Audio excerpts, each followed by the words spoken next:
নমস্কাৰ বন্ধু বান্ধৱীসকল, সকলোকে মোৰ ইউটিউব চেনেল অসমীয়া ৰং মিক্সাৰলৈ স্বাগতম জনালোঁ।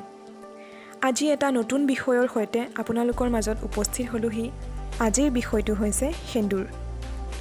মহিলাসকলে শিৰত সেন্দুৰ সজোৱাটো হৈছে বিবাহিতা তথা সৌভাগ্যৱতী হোৱাৰ প্ৰতীক।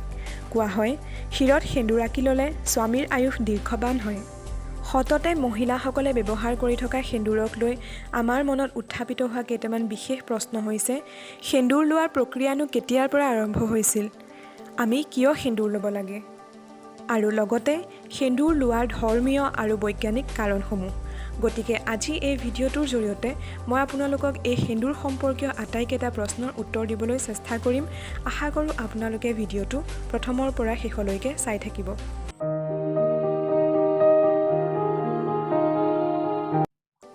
মহিলাসকলে সেন্দুৰ লোৱাৰ প্ৰক্ৰিয়াটো কেতিয়াৰ পৰা আৰম্ভ হৈছিল সেই নিৰ্দিষ্ট দিনটোৰ কথা নিশ্চিতভাৱে কোৱাটো সম্ভৱ নহয়।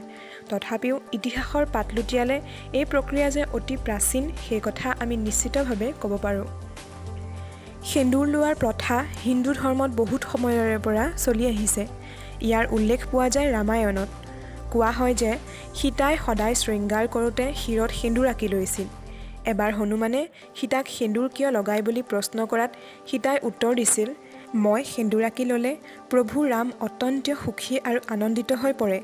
সুখী হ'লেহে মানুহৰ স্বাস্থ্য ভালে থাকে আৰু স্বাস্থ্য ভালে থাকিলেই এজন ব্যক্তিৰ আয়ুস দীৰ্ঘৱান হয়। সেয়ে মই মোৰ শিৰত সদায় সেন্দুৰ আঁকি লওঁ। সেই কথা শুনাৰ লগে লগে হনুমানে নিজৰ শৰীৰত প্ৰভু ৰামৰ দীৰ্ঘ আয়ুসৰ কামনা কৰি সেন্দুৰ লগাই লৈছিল। সেন্দুৰ তেওঁৰ অতিকে প্ৰিয়।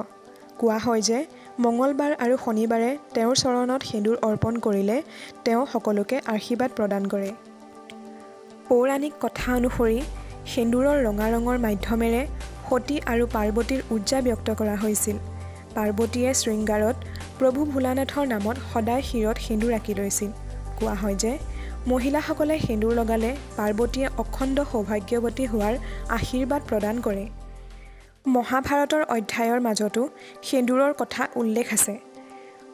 দ্ৰৌপদীয়ে শৃংগাৰত পঞ্চপাণ্ডৱৰ নামত সদায় নিজৰ শিৰত সেন্দুৰ আঁকি লৈছিল।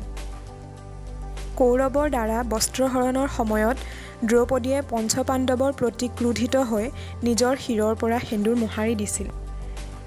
হৰপ্পা সভ্যতাৰ মহিলাসকলেও নৃত্য শৃংগাৰৰ নামত শিৰত সেন্দুৰ লৈছিল।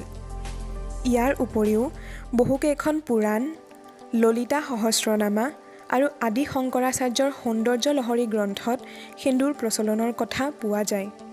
হিন্দু ধৰ্মত দেৱ দেৱতাৰ চৰণতো সেন্দুৰ অৰ্পণ কৰা হয়। সেন্দুৰ তেওঁলোকৰ বাবে অতিকে মহত্বপূৰ্ণ। বিশেষ ৰূপত দেৱী লক্ষ্মী, ভগৱান বিষ্ণু, হনুমান, গণেশ দেৱতাক সেন্দুৰ অৰ্পিত কৰা হয়। মান্যতা অনুসৰি মন্ত্ৰৰ উচ্চাৰণৰ লগতে ঈশ্বৰৰ চৰণত সেন্দুৰ অৰ্পিত কৰিলে ইয়াৰ পবিত্ৰতা আৰু অধিক বাঢ়ি যায়।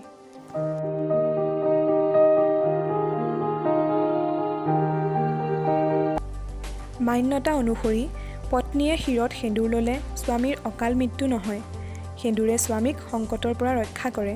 কিছুমান বিশেষ উৎসৱ যেনে নৱৰাত্ৰি, দীপাৱলী আদিত স্বামীয়ে পত্নীক সেন্দুৰ পিন্ধালে তেওঁলোকৰ সম্পৰ্কটো আৰু অধিক কটকটীয়া হয় বুলি বিশ্বাস কৰা হয়। লক্ষ্মী দেৱীৰ সন্মানৰ প্ৰতীক হৈছে সেন্দুৰ। সেন্দুৰ লক্ষ্মী দেৱীৰ অতিকে প্ৰিয়। পৌৰাণিক কথা অনুসৰি মা লক্ষ্মী পৃথিৱীৰ 5টা স্থানত বাস কৰে, যাৰ প্ৰথমটো স্থান হৈছে মহিলাৰ শিৰ, য'ত মহিলাসকলে সেন্দুৰ লগায়। এনে কৰিলে পৰিয়ালত সদায় সুখ শান্তিৰে ভৰি থাকে বুলি বিশ্বাস কৰা হয়। সেইকাৰণে মহিলাক দেৱীৰ লগত তুলনা কৰা হয় আৰু তেওঁলোকক সদায় সন্মান কৰা হয়। সেন্দুৰ নিৰ্মাণত পাৰাৰ দৰে শীতল ধাতু ব্যৱহাৰ কৰা হয়, যি নাৰীৰ উৰ্জাক নিয়ন্ত্ৰণ কৰে আৰু নাৰীগৰাকীক ধৈৰ্যশীল কৰি তোলে। নতুবা সূৰ্যগ্ৰন্থিৰ দ্বাৰা সঞ্চাৰিত হোৱা উৰ্জাৰ ফলত এগৰাকী নাৰীয়ে কেইবাজনো পুৰুষতকৈ অধিক বিধ্বংসী ৰূপ ধাৰণ কৰিব পাৰে। ইয়াৰোপৰি সেন্দুৰে মূৰৰ বিষ, অনিদ্ৰা আৰু অন্য মস্তিষ্কৰ ৰোগসমূহ নিয়ন্ত্ৰণ কৰে।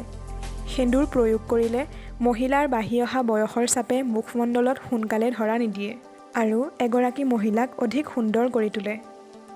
সেন্দুৰ হৈছে প্ৰেম, ভক্তি, শক্তি আৰু স্বামীৰ পৰমায়ুৰ প্ৰতীক। সেন্দুৰ সততা, পবিত্ৰতা আৰু সৌন্দৰ্যতাৰ প্ৰতীক। নাৰীৰ অধিকাৰ সেন্দুৰ। ধৰ্মীয় তথা বৈজ্ঞানিক দৃষ্টিকোণৰ পৰা সেন্দুৰ এগৰাকী নাৰীৰ বাবে অতিকে গুৰুত্বপূৰ্ণ।